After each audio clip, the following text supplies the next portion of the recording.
Kagandahan ng sagot, Biheros! Kapag ipinangalan ng isang lugar sa salitang maganda, sa tingin nyo, bakit kaya? Letter A. Kahit saan ka tumingin, aesthetic ang mga tanawin. Dito pa lang po sa entrance ng cave. So makikita niyo po, litsyong ulo ng baboy. Litsang ulo ng baboy. B. Solid ang mga pagkain kahit gaano kasimple ang inihahain. Uy, kakaiba nga to, no? Very hearty. Sarap kainin. O C. Enjoy ang bawat pasyal dahil sa mababait na kasamang lokal. First time kong nilaro to, sobra ako nag-enjoy. Ang sagot, walang mali. All of the above. Dahil sa Pasay, Samar, lahat ng nabanggit ang nagpapaganda sa kanilang bayan. Paano ba to? Hindi mo ma-explain. Pero kung ano ang pinaka-top answer sa mga yan, yun ang dapat niyong abangan.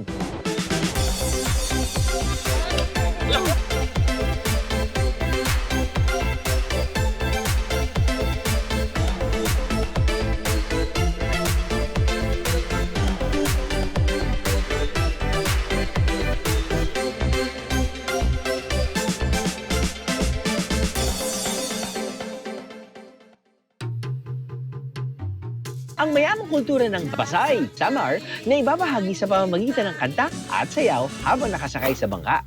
Paandar!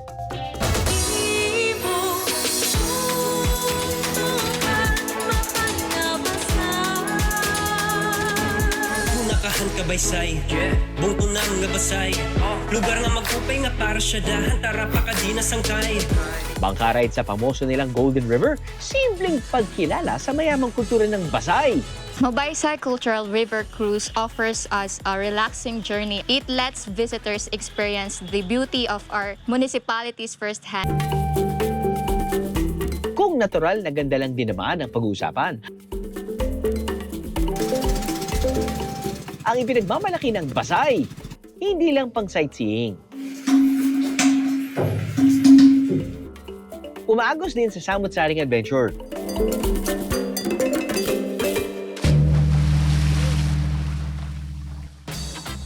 Bukod sa entrance fee, sa kuwebang ito, meron daw ambagan ang mga lokal at turista. Each chamber has a different rock formation po. So kailangan po natin gamitin yung ating mga imaginations. Gamitan naman pala ng utak ang ambagan. Ang pang-welcome, inyo kayang mahulaan? Dito pa lang po sa entrance ng cave. So makikita niyo po, meron po tayo ditong litsyong ulo ng baboy. Litsang ulo ng baboy. Naatakam ba kayo, Biheros? Mula sa inahin to literal na mag-ina, nakikita niyo ba sila?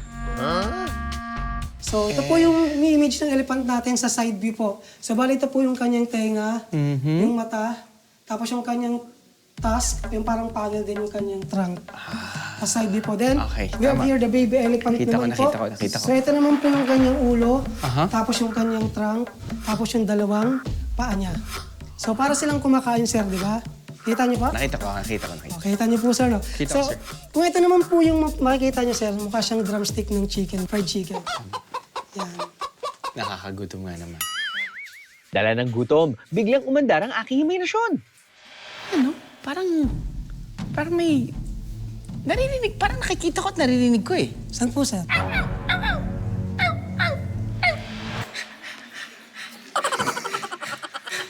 Ano ba yan? Nawawalang aso ba yan? Totoong aso ba yan? Or... Ay ba, parang dashan nga yan ah. Ay, naku. Pasensya ka na, Erson. Ang hirap pa namang pasayahin. Hindi lamang ang mata ang mga aliw, pati na rin ang mga tenga. May napapansin po ba kayo sa batong yan, sir? Para siyang churros. Pwede yung churros siya, sir, or pwede rin siya sa one of the best delicacies in Cebu, sir. Para siyang Otap! Yes. So, titinan niyo po. Oh, Kaya po may mga kumagat na dito, sir. Hey! Medyo. ikaw talaga oh. Okay, sir. Actually kasi, pangalan po nito is Suhuton Musical Organ. So, tinawag siyang musical organ kasi each plates po niya, sir, is nakaka-create po siya ng different sounds or pitch.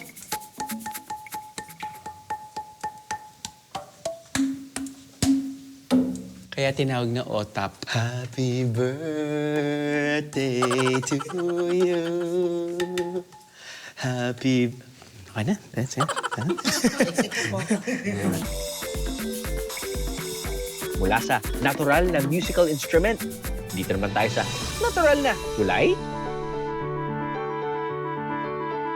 Mistulang arko na nagdurugtong sa dalawang mountain ridge ang tulay. May taas itong 120 meters.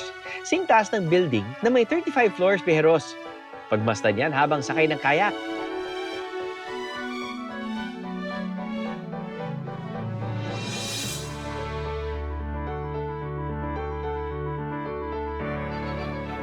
Pero pwede rin tumalon sa pagkamangha at galak.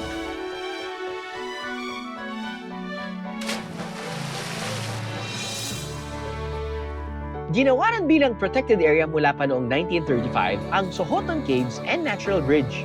Yung almost 100 years po, yung people organization po na meron po tayo, sila din po totally yung tumutulong po na masustain po yung kagandahan, yung ma-preserve po yung Sohoton Cave and Natural Bridge po. Para masilayan ang geological masterpiece na ito, meron silang caving packages na kasama na ang entrance fees, local guides, bangka, at equipment rental ng protective gears. Sarili mo na lang dadalhin mo.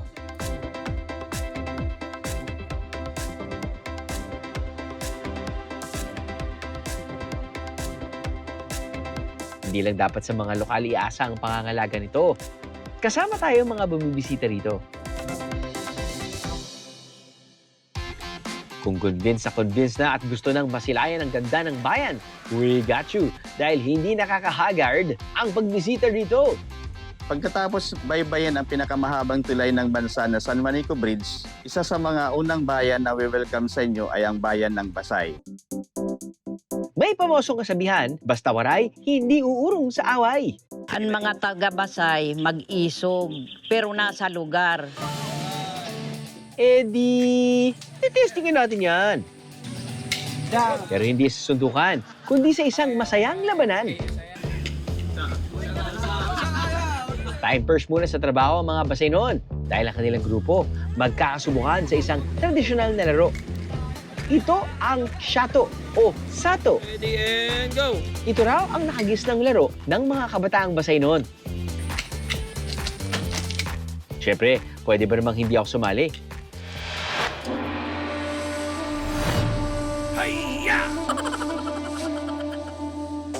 Sa first round, ako na ang mangunguna. Dalawang kamay, mas malakas. Okay. Gamit ang mahabang patpat, kailangan maitsa ng hitter sa malayo ang maikling patpat. Ako ang hitter.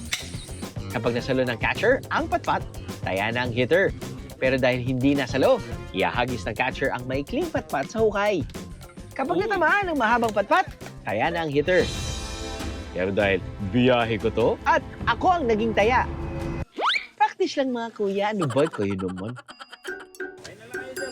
Ito, okay na to. Okay na, sir. Game. Wala na pang baliw.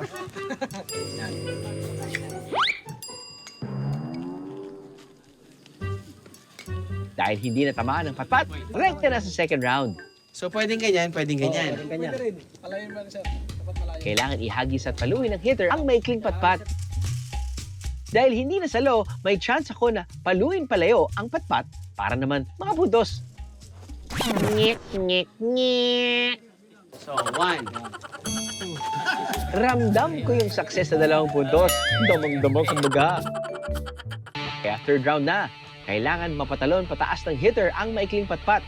Habang nasa ere, kailangan itong matamaan. Sa bawat palo, madaragdagan ng puntos.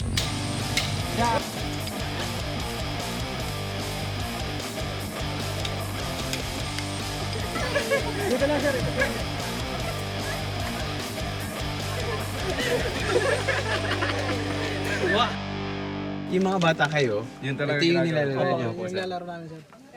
Bago natin nilaro ngayon tong laro na to, Kailan yung huli yung nilaro ito? Matagal na sir, hindi ko naman sir. 1990. Kahit siguro sir ng mga nauna pa sa amin ng mga kapatid namin, yun na talaga Yun na talaga. Pero syempre nilaro niyo last time to, matagal na. Ano pong naramdaman niyo na nilaro niyo to? Meron ba? Masaya. Parang bumalik sa dati. Pagiging bata. Hindi sa pagiging bata. Naging bata ulit kami sir. Naging bata ulit kayo. Ako sa totoo lang, first time kong nilaro to. Tapos nun, yung level 1 pa lang nga, nakala ko yun na yung laro, parang masaya na. Tapos may iba't ibang level pa, na kahit na nag-score ka na, kung hindi mo matamaan, nabalik ka sa 0. Sa mga lugar tulad ng Pasay Samar, hindi lang basta laro ang sato. Naipamamala sa pagiging mapamaraan at naipakikita rin na ang kasiyahan nakakamit kahit sa mga simpleng bagay lang. The best sa Basay, yung mga tao dito ay mababait, kontento sa pamumuhay. Kaya po, the best mag-stay dito sa Basay. Kung ang larong sato hindi pa rin nila nalilimutan, ang putahe naman ito sa Pasay Samar, hindi na raw kilalang ng mga lokal. First time na narinig ko or na tikman ko. Pero para sa mga nakatikim na nito, na ibabalik daw ang alaala ng kanilang kabataan. Kung baga, original menu na ipinasa sa amin.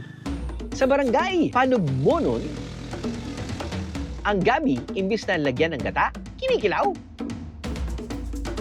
Simpleng putahe pero mayaman sa mga alaala. Isa kasi ito, pamanang putahe ng mga nakatatanda, tulad na lang ng lolo at tatay ni Lito. Usay ito niyan mga naging kasagaran menu namon. Namon lolo nga kuwan toya parang uma. Tapos pagkatuon niyang kanon, diretso yan nagkukuhain hininga kuwan ng gaway.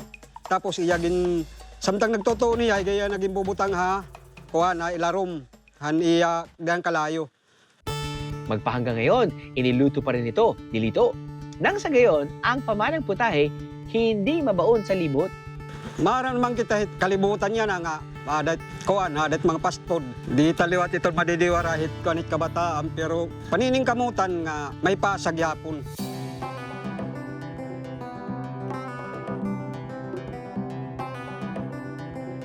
Ano naman kaya masasabi rito ng mga lokal? Saks lang o saksakan ng sarap? Parang sa sa eggplant na sinugba, ganon. Para siyang mga kinilo ng mga ganun, mga isda. Pero mas masarap to. Kung meron man daw hindi pinagsasawaan ng mga taga-Basay, ang paborito nilang inumin na tuba, hinahaluan ng tableya, gatas, soft drinks, pati hilaw na itlog. 100 years old namatay yung lola ko dahil lang sa tuba. Dead ma sa kape dahil ang pampagising nila tuwing umaga, kinutil. Kinutil is derived from kutil. Ang meaning ng kutil is stir. Maghahalo ka kung anong mga like tuba. So parang halo-halo. Halo-halo, ganun. Ano po yung ingredients natin? Pati gusto ko malaman kung ano yung ratio. Dahil sa tableya is very hard talaga. So kailangan talaga natin na madurog siya. Ito po bang kinutin? Sa umaga po ba iniinom? Pwede kasi yung grandmother ko, imbis na pumunta siya sa bukid para uminom ng kape, ang ginagawa niya yung kinutil. Kinutin na lang. Okay. Alam mo ba, 100 years old namatay yung lola ko dahil lang sa tuba. Yung tuba talaga Yun talaga ang nag-extend ng... nag-extend ng buhay. So namatay nga yun, ano na eh. Yung sa katandaan, hindi yung sa sakit. Hindi sakit. Okay. Kaya pala masarap. Oo, masarap yan. Dahil sa condensed milk? Pwede din. Tapos, ito na yung tuba. Ang mixture ko naman, ito lang yun. Isang baso ng Isang tuba baso. na iniinom mo na muna bago Pwede mo din, gusto ihalo. mo tikman. Tama. Ano siya? Wala na siyang tamis. Wala na rin siyang asim. Pero dire-diretso, di ba? Dire-diretso. Iihi na nga ako ngayon. Dire-diretso po. Hindi yung may walang sabi. Wala Kasi pong 1 sabi. year na kasi to. Alam mo ba, tinanim pa namin yan dyan sa lupa para Bakit? hindi lang mainom. Para hindi mainom. Kasi pag once na kasi may tuba dito, iniinom talaga na lang. araw-araw, may tuba ka ba dyan? Inom tayo, ganun. Lalagyan natin ng konti lang. Para lang may ano siya. Konting soft drink. Alam mo, sobrang akong curious kung anong lasa nito. Cheers! Kasi yung nangingibabaw yung tableya. Yes, kasi yun talagang original na kutil. Tableya, pero dahil may condensed milk, may tamis. Yes. Pero sa likod ng aking dila, nalalasahan ko yung bitterness ng tuba. Pero kakaiba siya, kakaiba. Yun Kakaiba yung siya. kutil. Yun yung kutil. This is your first time? First time. And probably not the last. Sana. Isa ang kinutil na nagpapakilala ng makulay na kultura at kinagisnang tradisyon ng mga Basay noon. Ang bisa nito bilang energy at therapeutic drink base sa lokal na paniniwala. Pero tandaan, hinay-hinay lang sa pagtagay. Okay naman yung overall na mixture na is goods approved.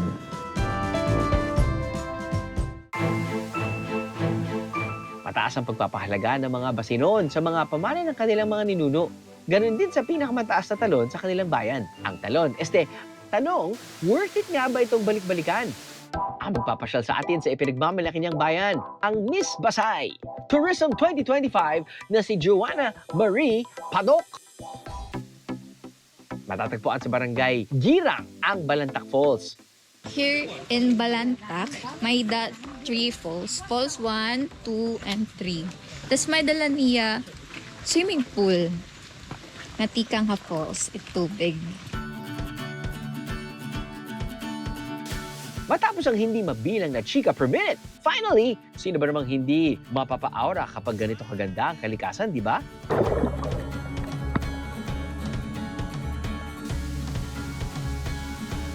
As a local, I am feeling proud of our town because Balantac Falls is not just our source of waters, but it's also a source of our roots. And I am very, very proud to be called Basaynon. Kung nahulog sa ganda ng highest waterfall sa kanilang bayan, mahulog din kaya sa sarap ng paboritong merienda ng mga Basinon? Suma na nilalagyan ng luya at root crop na halos sing taas ng puno ng nyog ang halaman?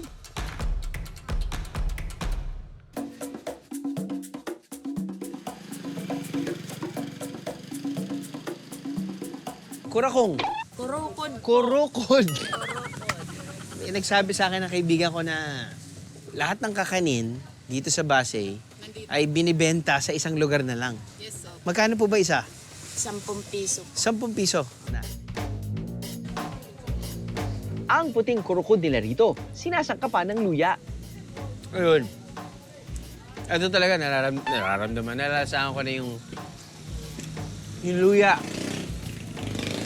Pati yung alat. Kasi yung mga diabetic, gusto lang talaga nila yung may asin. Yung may asin, pati kung wala silang nakukuha ang tamis, yung texture pa din ng pagnguya nila ng suman, masarap pa din. Sa mga taong medyo conscious sa kanilang sugar intake, ito yung pwede nyo maging option. Itong klaseng suman na may gata, na may asin at may luya. Pagdating sa paggawa ng kurukod, ang expert daw dyan, si Nanay Exoperia ng Barangay Magallanes. Dahil sa halos buong buhay na siyang nagluluto ng kurukod, mitikuloso siya pagdating sa paggawa nito.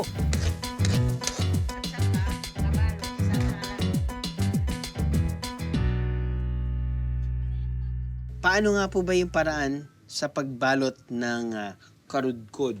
Kurukod. Mali, kala ko tama na ako. Kurukod. Kurukod.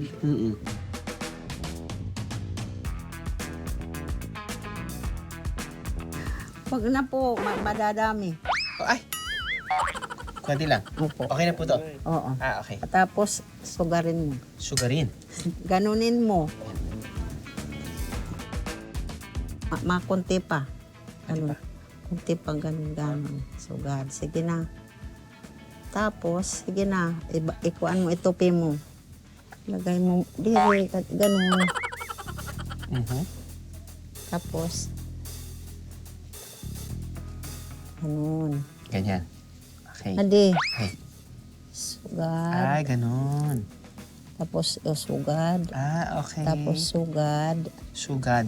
Ganun. Yun. Ayun! Kaya ko na po yung nakapikit. Relax. Patience.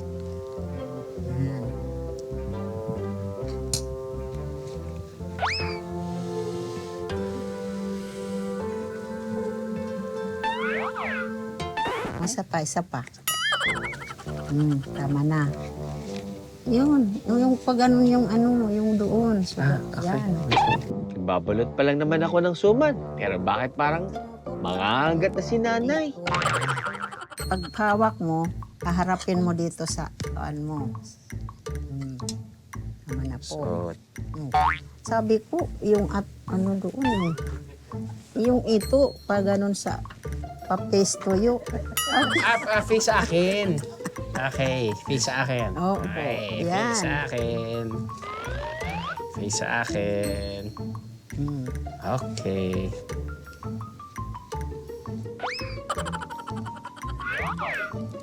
Tama, ma'am? Opo. Tapos, ano mo muna? Isugat mo muna siya. Kailangan ba bumaba? Opo. Sige na, tapos na. Isa pa? Parang napilitan lang ho kayo no? Hindi po. Hindi naman. Okay po. Yan. Yan! Hindi natin babalutin lahat. Huwag na lang siguro, nay. Para mas maganda. Mas maganda yung balot ko. Sabihin na natin, first time kong magbalot. Out of 10, 10 being the highest, ano po yung score niyo sa akin? Ano pa lang, 5 pa lang po. Balik na lang ako sa tindahan, nay. Pero ito medyo kakaiba. Hindi naman kakaiba, pero hindi ko palawan. So ito po ay kinakain parang kapalit ng kanin? O ano din, para siyang merienda? Oh, pwede sir. Pwede. Ito sir na Palawan, maganda to sa sa tiyan. Parang cleansing sa tiyan. Parang kasi yung root crop, gawin mong gabi, gawin mong ube, gawin mong kamote, or yung sweet potato nga. Yung lasa naman niya hindi masyadong malakas eh. Kaya pinipair siya dun sa mga malalakas yung lasa. Anything salty, kinilaw, maasim, tapos is-prepare mo to. Nagkalat ang mga Palawan sa Basay Samar. Ang nakapupukaw ng pansin na kaibahan nito sa gabi, ang halaman kung saan ito'y nakuha. Halos nakikipaghabulan sa puno ng nyog sa taas. Matapos magmerienda, ilatag na ang banig dahil oras na para magsiesta. Ang makukulay na banig na ito, hindi pinipintahan, kundi mano-manong hinahabi. Ito ang pinagmamalaking produkto ng kanilang bayan na tinatangkilik kahit pa sa ibang bansa. Mga kababaihang Basay noon ang kilalang gumagawa ng pamoso nilang mga banig. Pero ang say ng mga kalalakihan, may ambag din daw sila riyan. Dahil ang material na ginagamit sa paggawa ng banig, sila ang nakatokang taga-ani. Ano bang hinahanap natin? So, ang tawag mo dito sa amin, ang tekog. Isang klase ng damo ang kanilang ginagamit. Kung si Arnel parang dinadampot lang ang mga damo, ako, Naputol ko yata. partita damo na lang yan, ha? I guess yung challenge dito ay hindi pwedeng isang madami, di ba? Kailangan isa-isa talaga, no, Kuya Arnel?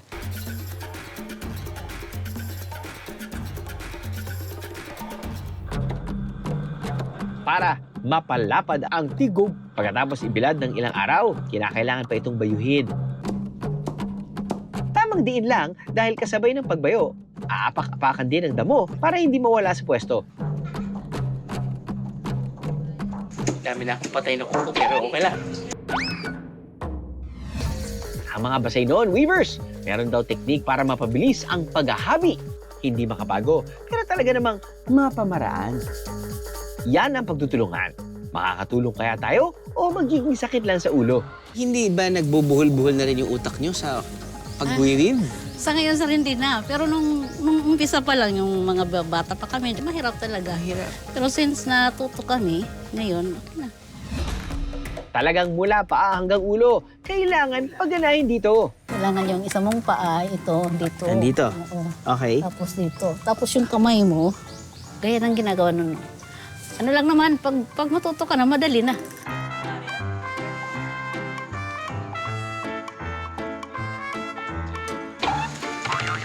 Oo lang talaga ako, pero hindi ko pa rin talaga maintindihan eh. Tama na nga, tutulong na lang ako sa paraang magigising ang lahat ng inaantok at nabuburyo. Ito na nga, sa tingin niyo bang babalikan pa pati si malabo na. Bakit sa tingin niyo? Ito nga ba? Maghabi? Ayaw? Magmarites? Gusto? Di tulad ng pagmamarites, hindi nila minamadali ang paghahabi. Matagal man dahil mano-mano, garantisado namang hindi nakukompromiso ang kalidad ng kanilang produkto. Usually, sabihin na natin itong size na to. Anong pong size nito? Family. Family. Ano pong size ng Yes. family? Ang haba niya ay 2 meters. And this, Mga ilang araw, ilang oras? Week. Ilang Days. linggo. Yes. Kasagaran talaga 1 week ang family. 1 week. Oo, mabilis na yun. Ilang Mabilis na tao yun. nagtatrabaho dun sa kada Yung sa family, sa 1 week, isang tao pwede. isang tao pwede? Pero pag kailangan, madali, may order na madalian, kailangan pagtulong-tulungan, mga 3 tao. Pwedeng kumbaga bilisan. Oo, makukuha ng 3 araw. Wow, Tatlong gagawa yun Wow. sa isang family size. Tapos nun, magkano po yung benta? Ano lang, 1 to. 1,200 sa ganitong Yes. size. Wow. Hindi lang basta banig ang nagagawa nila rito. Literal na samut-sari at kung ano-ano. Isa sa mga kamay na nasa likod ng nagagandahan mga disenyo ito, ang mahigit 5 dekada ng naghahabi na si Nanay Julita. Meron na akong natapos na mga anak sa pagbabanig lang. Sabi ng nanay ko, yan talaga ang pamana lang namin sa inyo dahil mahirap lang kami. Kailangan kasi maisalin sa mga sunod na henerasyon. Kaya kami ngayon, ang ginagawa namin, itong mga bata, tinuturuan din namin. Sa pagmamahal ng kultura, kailangan talaga namin ipagpatuloy ito. Bukod sa Saob Cave, nagkalat sa buong Pasay Samar ang gawaan at bilihan ng mga tigog banig.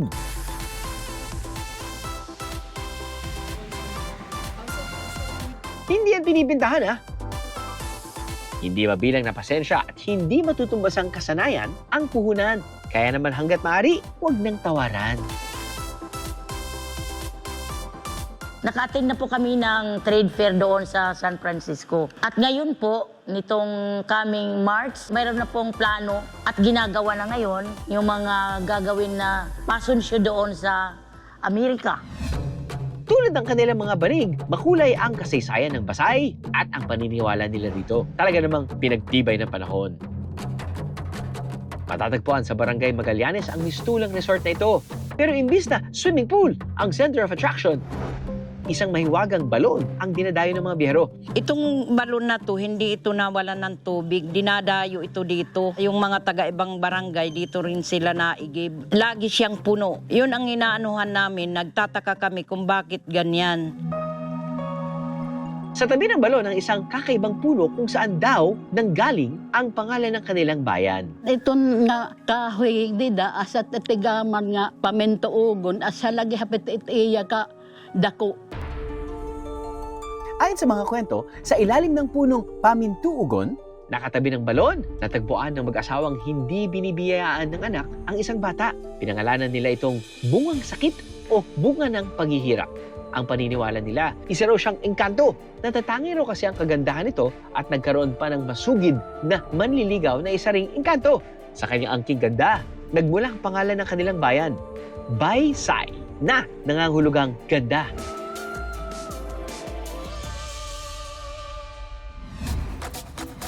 Busog na ba ang mata at isipan sa mga kwento at pamanang kultura ng Pasay?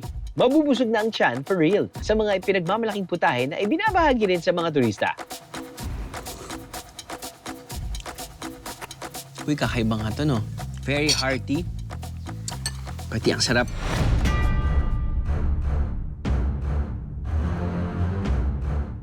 Ang tapatan sa Kailan mula sa Barangay Magallanes at Barangay Panamugnon. Para uminit ang laban, mag-uumpisa ang tapatan sa Pamilihang Bayan. Sa loob lang ng 5 minuto, kinakailangan makumpleto ng magtatapatan ang lahat ng kani-kanilang mga rekado.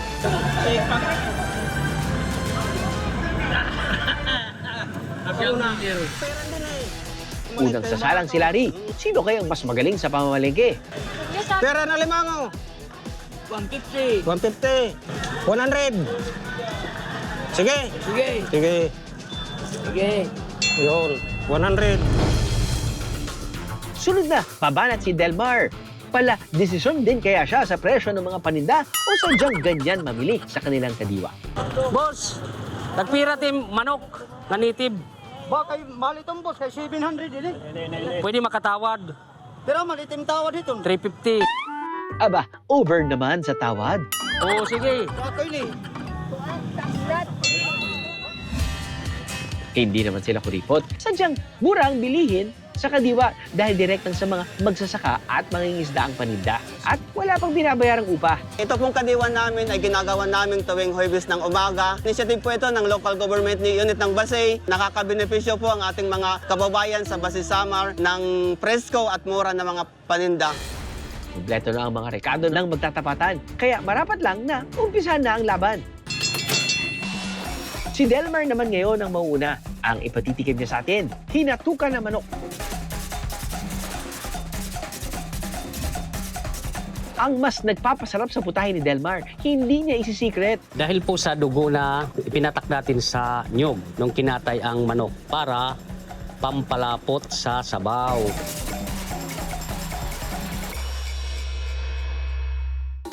Natatakam na ba?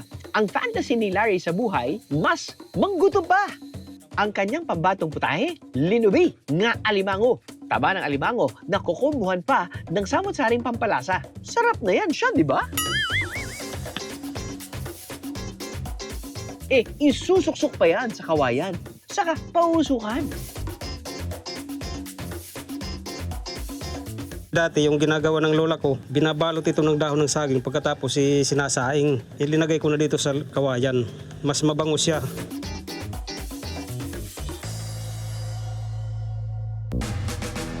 Alin kaya sa dalawang putahe ang mas pasabog? Uy, kakaiba nga to, no? Ginataan, pero naglagay sila ng turmeric.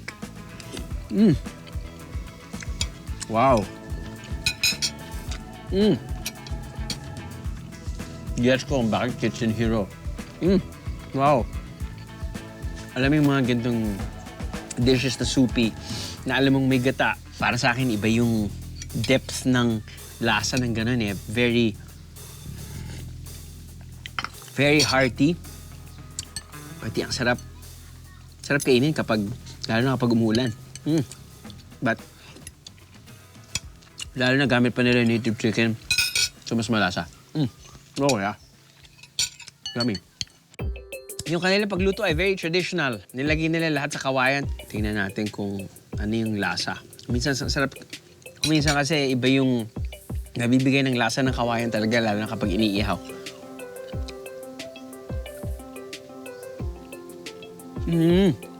Kasi usually kapag alimango, di ba, pag alimango, parang isda, yung madaling kainin. Ito, dahil naglagay sila ng buko or yung nyog, masarap yung pagnguya mo. Na parang I feel, actually, very maganda yung pairing niya dahil ito yung parang ito as a side dish, ito yung parang main dish mo. So, thank you, B&D. Ang hatol, wala munang winner ngayong gabi dahil sina Delmar at Larry, bago pa natin pagtapatin, titulado na bilang Kitchen Heroes ng Samar. Sila ang nagtataguyod na hindi mawala ang heirloom recipes ng Basay Samar. Niluluto ng mga lola't lolo ko nung maliit pa ako tuwing may okasyon, pista, birthday, Pasko o mga padasal. Hanggang ngayon, itinuturo ko rin sa mga anak ko kung paano ang proseso. Dako itong nga naluto ko ini kati manahakuan haturism an income mas dinaroda ko anak income kuntran hadtuhan nagkukuhalakan alimango. Wala na silang dapat patunayan pa. Tunay na mga bayani ng kusina. Hahusay ha, palimbasog, dire pwede raug-daugon. Mga talentadong tao, mahilig kumanta, mahilig magluto. Sabi nila, walang inurungan ng mga waray. Siya ang tunay naman. Sa biyaheng ito, napatunayan namin yan. Walang inuurong hamon. Walang hinihindi ang aksyon. Walang pinuputol na tradisyon. Yan ang mga waray na lalong nagpapaganda at nagpapasaya sa bayan ng Basay Samar.